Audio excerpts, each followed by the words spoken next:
Hi, everybody. This is Courtney Dade, CEO of CSD Marketing and Consulting, and welcome to the Phoenix Project. And what the Phoenix Project is it's an opportunity for business owners and leaders to get together and discuss, how to move forward in this new normal. Now that 2020 is over, 2021 is headed into looks like a similar direction of just uncertainty and different things. And so the only way we get through this is together. So today I'm super excited to introduce everybody to Jordan Mantell, and he is the owner of Career Cap Resumes, and it's a resume building business. I'm gonna let him tell you all about it, but the reason that I asked Jordan to meet with us today was because he's actually a part of our new campaign for 2021 called Fresh Start. And what Fresh Start is, it's an opportunity for us to all take a breath with all the things that we know and start our businesses over in a way that, is cohesive with all the new information that we have. So without further ado, Jordan, go ahead and introduce yourself to everyone and let them know about your business and take it away. Awesome. Thanks, Courtney. I appreciate it. Thank you so much for having me on. So my name is Jordan. I own Career Cap Resumes and Communications. And really the foundation of our business is helping job seekers, professionals, and not even necessarily people that are looking for jobs, really promote their professional brand through resume services, cover letter writing services, LinkedIn revamp services. We also do mock interview coaching, salary negotiation coaching, thank you letters, really anything that can promote your professional brand to advance your career and compensation, we specialize in. So we've worked with over 1,000 clients now. Ranging from landing clients' jobs at Fortune 500 companies to small startups as well. So our experience is vast. We don't necessarily specialize in any specific sector. We work across all industries. So it's been a great experience for me and my small team, and really looking forward to continue expanding and helping people continue to land jobs. That's what it's all about, is impacting lives in a positive way. That's awesome. So your business and services must have been really relevant in 2020 with all of the different transitions that people were having to take. So I know a lot of people experiences loss. My business personally grew in 2020, but what was your experience during the pandemic and shutdowns as far as your business growth or performance? Yeah, 2020 was my best year in terms of business growth as well as personal growth. So I know it's kind of been a wide spectrum for that. 2020 was a bad year for a lot of people. And obviously it wasn't the best year just in general, but in terms of my business, yeah, it was really, really successful. A lot of people were looking for jobs. In the beginning, the pandemic, there wasn't as many jobs available, but I would say starting in July or August, companies really started picking up the hiring process again. We started to see a lot of remote positions being filled as expected. So it was the year where I expanded the most, generated the most leads, and then also landed the most clients, jobs, and new positions. So personally and professionally, 2020 was a great year for me. That's awesome. Can you kind of tell me what was one of the most, the biggest growth, I guess the biggest pieces of growth that you had personally? I know professionally it makes a lot of sense to me that the resume business, but can you share with some of us business owners, what was one of the personal growth that you had? Yeah, I think just developing more resiliency, right? Tough skin, understanding how to fight adversity. There was several moments where a lot of business owners, including myself, were a little bit scared with the uncertainty that was what was going to happen. But I think through just kind of an even kill mindset, I really pride myself on being a balanced person and never really getting too high, never really getting too low, just taking the situation for what it is. I was able to grow through that mindset. So kind of getting rid of the whole we're in a pandemic, 2020 is the worst year over. Nope, today's just another day. Let's keep plugging along. Let's provide the best services possible for our clients. And it really just ended up being kind of another year for us. So really excited about that. That's actually a really awesome tool in your tool belt as far as being even killed and not going too high or low either way. Because I guess in that sense, if you go really high, then you have an ability to just go really low if it's not the same. Is that something that you've always practiced, or is that something that you kind of developed during this time? I think it's who I am at my core, but I practiced it even more in 2020 just because there was so many highs and lows. for like sports fans, like starting the year off with Kobe passing away, right? Like that was tough, you know, that was really, really tough. Just because if you understand basketball, you understand sports, like you feel Kobe, even if you don't know him. And then obviously going through the pandemic and then all of kind of the discrimination and different stuff going on in our country, and then pandemic and just going back and forth. So I did practice it a little bit more often in 2020, but it is who I am at my core. I'm never too high. I'm never too low. I really try and take the situation for what it is at all times. And I feel like it's probably one of the best traits that I have for sure. That's awesome. That's great. I love that. I practice that a little bit too. I can get emotional, but for the most part, I try not to trip out too much. Like, right, okay, right. It's gonna be okay. Not that bad. Yeah. It's never as bad as you think, right? And it's never as worse as you think. That's the truth. Yeah, you're right. And it's weird because hindsight, I feel like the things that I thought were the worst things always ended up being kind of a blessing in disguise, or you're right, like gave me that type of fortitude that I then was able to use later on. So You're right. You absolutely do have to appreciate all of it. And, but I think that's a really great tool for other people to kind of use, like, don't go too high, don't go too low. And it really will kind of save your energy. Absolutely. So moving back into the business stuff, for employers, since we are talking to business owners, what types of skills or things should people be looking for as they hire, especially remotely? Because that's interesting. That requires, I feel like, something different than a physical employee. What would you recommend employers kind of look for as far as finding quality hires and the right people for their teams? Right. So I think it does depend on the niche, right? What type of industry it is, what sort of type of job it is, what role are they seeking. Each job's going to have different requirements and a different skill set. But speaking broadly, I always go back to my core, and I feel like it's the foundation of business, the foundation of sales, really like the foundation of getting everything up and going, and that's communication skills. So I think that especially in 2020, in the remote world that we're kind of transforming into, having employees and looking for employees that can communicate at a high level, to me, would be number one. Simply because, and we'll just take sales, for example, right? A lot of time in sales, it's not about the product, right? It's not about what you're selling. It's about getting people to like you. It's about understanding your clients or prospective customers' wants and needs, and then implementing solutions to fulfill those needs. And you can't do that without high level communication skills. So if you don't collaborate with a team well, if you like working independently, if you don't have the best customer service skills, or you get maybe ticked off easily, or you don't really have as thick a skin, that would probably be a little bit of a turnoff for me as an employer trying to hire someone. That's really so great. I would say, yeah, absolutely. Communication skills are at the top of my list. If we want to get technical in terms of like resume keywords, we could talk about cross-functional collaboration, right? And then also like being a thought leader. So if I'm an employer and I know what a lot of employers are looking for now, let's just take a role, maybe like a sales representative, right? Okay. Somebody generally that would maybe get on the phone, do some cold calls, try and set up some discovery appointments, and then obviously close a deal. But to delve deeper into that, employers, what you should be looking for is somebody that can collaborate with a team, with senior leadership, with management, and then spark innovative thought, right? So like come to the table with ideas, come to the table with new thoughts, kind of spread that around the team, see what they think, bounce around ideas. And in my experiences and in my clients' experiences, when you start bouncing around ideas, new ideas come up, right? Yeah.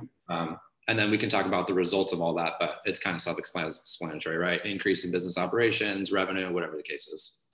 That's awesome. So I'm a new employer. I've been doing this by myself for a really long time. And 2020 is my first year that I'm welcoming employees. So this is all very exciting for me. Congratulations. That's awesome. Thank you. So now that I have a team and it's not just me, one of the ways that we use marketing obviously is social media, because that's the way that people are connecting online. And so one of the really great things that I know you do for your clients, and you just spoke on a little bit, is you use keywords. You have a different type of insight into employers and jobs, and on both sides, right? Because you're helping people find jobs.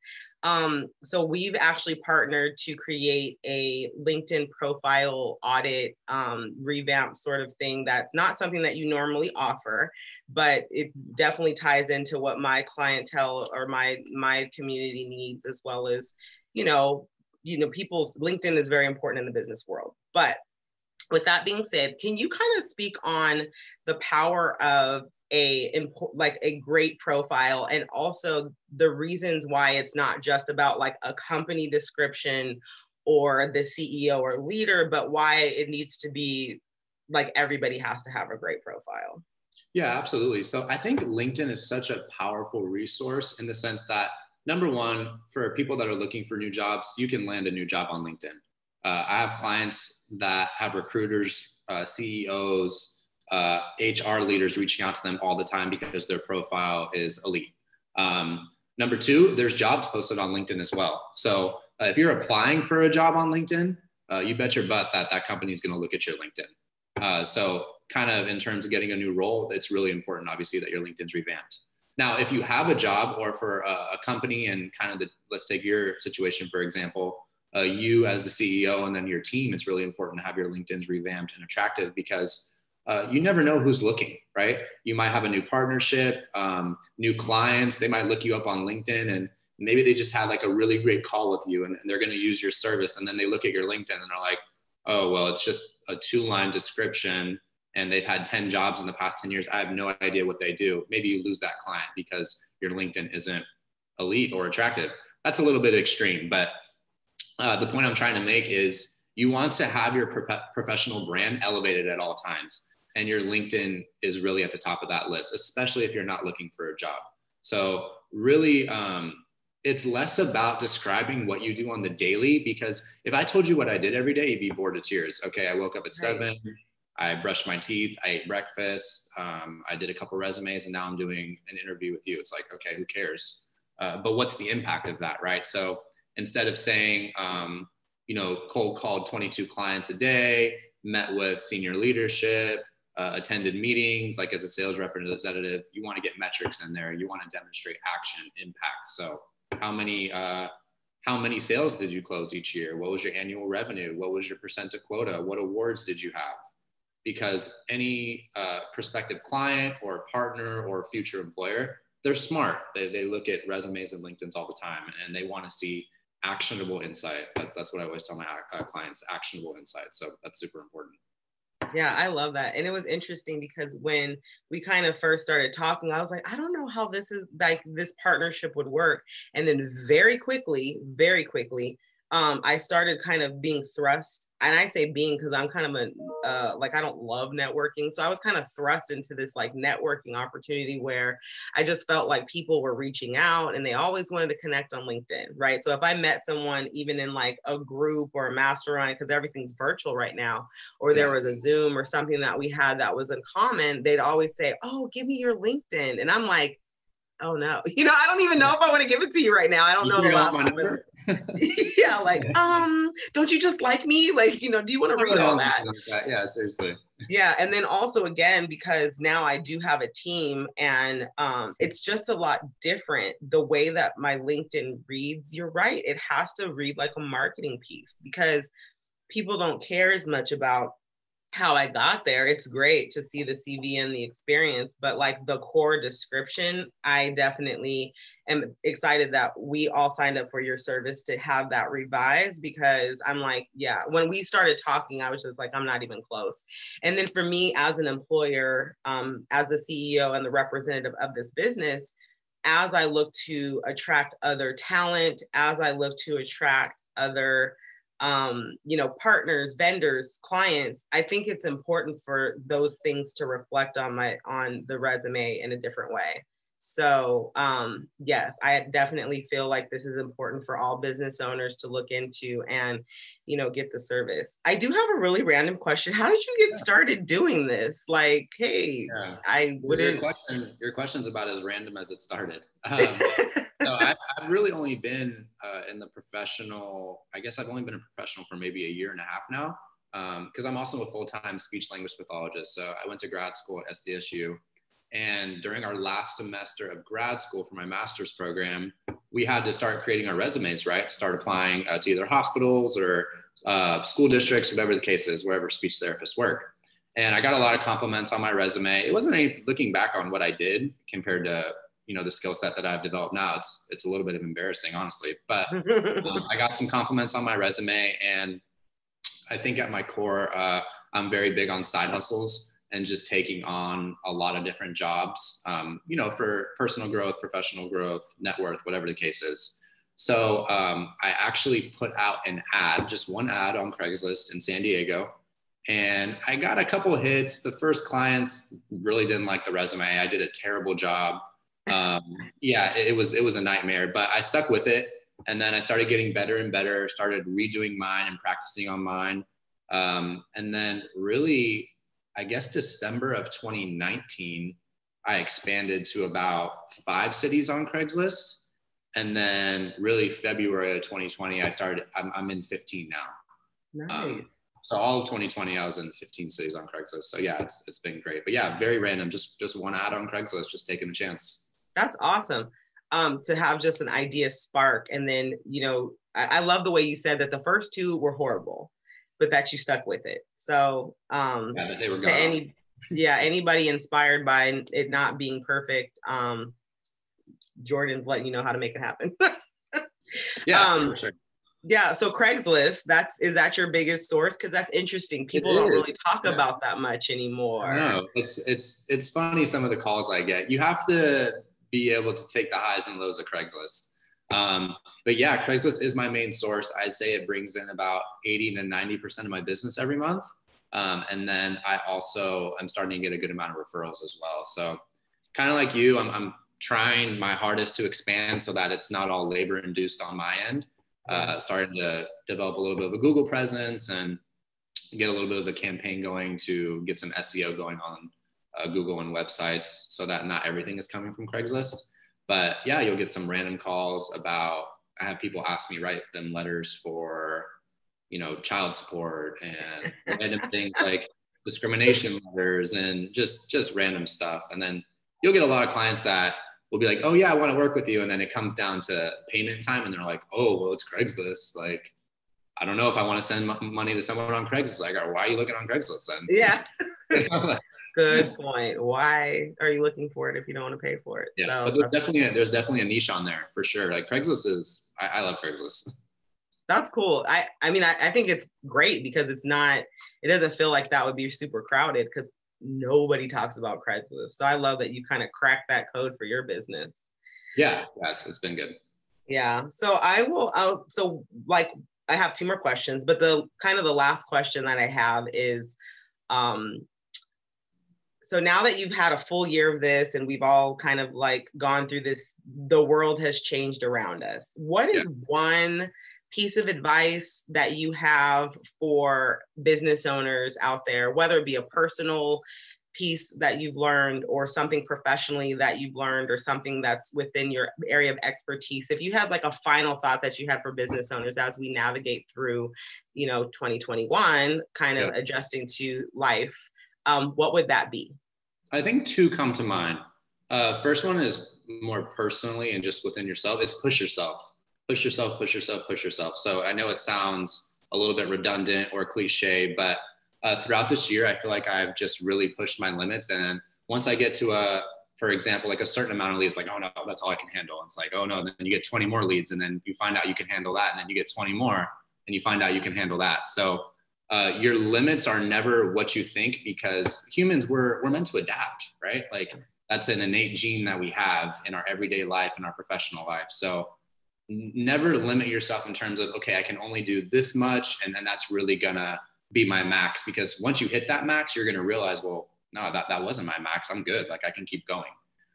So I think that's one thing I learned for sure is push yourself, and your limits are never what you think they are, because like I mentioned, we are meant to adapt. And then the second thing is, I don't really know how to categorize this. It's not building relationships with clients, because that's obviously, you should be doing that either way, but go above and beyond, like go above and beyond for your clients. And I feel like the best way to exemplify that is maybe just give examples. One that comes to mind for me is I did a resume for a client back in June, I believe. he was an older gentleman, and sometimes in the employment sector, we'll see age bias, unfortunately. Yeah. And he wasn't getting any hits on his resume. I think he applied for maybe 30 jobs and got 2 hits, which was very unlikely. But I knew, I hate to say I knew it was because of his age, but I knew it had something to do with it for sure. So he came back to me. He was really upset. You know, he was having some financial problems. So I really just ended up redoing his whole resume for him. And I did a whole new design, revamped the job descriptions, and I did the first one, but I was like, okay, let's just try something totally new and see what happens. He started applying for jobs and started getting a ton of hits. And then he ended up at a company where he got great health benefits because he's older. That was really, really important for him. Yeah, that's awesome. Yeah. So I think just going above and beyond for your clients, not being so worried about the monetary value or the money, because once your genuine personality comes out and people start to understand that you really care about them, the money always comes some back in some way, maybe in 2 days, maybe in 2 months, maybe in 2 years. I don't know, but it'll come back. Yeah. I love that you say that, because I think right now more than ever, that's probably the most important thing, like for us to use kindness and use caring for each other, because there's it's just been so crazy. And so I love that. That's a perfect way to end, to just really care about your clients. We do that. We have a family business and we treat our clients like family. So it's just like that's part of our core value system. So I love that. That was perfect advice. So the last thing I want to talk about is, how can people find you? How can people utilize your services? Obviously, we will add stuff to our website and give them information, but I would love for people that are listening to this know how they can connect with you. Yeah, absolutely. So you can always email me. My email is jordan@careercapresumes.com. My website, you can go on there. I have all types of services. We have different packages on there. You can kind of see what we do, the services we offer, our mission, our purpose. And the website is www.careercapresumes.com. And then really, if you go to any of the major hub cities on Craigslist, you'll find my ad on there. So New York, San Diego, San Francisco, DC, Houston, Atlanta, Miami, Seattle, Boston, there's a few others I can't think of. You can always find my ad on there, and my contact information is on there as well. And then if you also Google careercapresumes.com, our Google business page is live now. We're still kind of working on getting it optimized, but hopefully we get, a lot of the reviews we've accumulated posted on there soon. So. Awesome. Well, thank you so much. This was such great value. Like, this was a great way to kick off the new year. So like I said, we are partnering with this LinkedIn profile audit, and we as a team, it was something we're Jordan's first client. So I'm really excited about that. And just speaking to him, I understood the need more and more, and just the knowledge. And I think anybody that's listening to this can understand that he knows what he's talking about. So it's really a great partnership and a trusted vendor. So I thank you so much for partnering with us, and also for your time today. So yes, I will have all of Jordan's contact information wherever you're watching this video, whether it's on social media, on YouTube, or on the website. And until then, I hope everyone is being safe, and I will talk to you all soon. Thank you. Thanks, Jordan. Of course. Thanks for having me on. Awesome. Thanks.